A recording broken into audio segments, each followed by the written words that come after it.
వైఎస్ఆర్సీపీకి అనుకూలంగా ఉండే ఏరియాలు ఇవి. ప్రజలు కూడా వైఎస్ఆర్సీపీకినే ఆదరిస్తారు. మీరు ఎందుకు ఈ ఆలోచన చేస్తున్నారంటే, లేదన్నా కోట్లు కడతా ఉంటారు బెట్టింగ్ మా ఏరియాలో. ఈ బెట్టింగ్ రాయిళ్ళు ఈరోజు కేవలం ఎన్నికలు బెట్టింగ్ కోసమే తీసుకొచ్చినారు.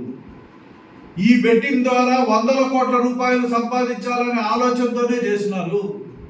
అందుకే ఈరోజు పూర్తి స్థాయిలో ఈ ప్రభుత్వ యంత్రాంగము, వ్యవస్థలు అన్నీ కూడా ఏకమైపోయి బెట్టింగ్ రాయిళ్లను గెలిపించే దానికోసం ప్రయత్నం చేశాయి.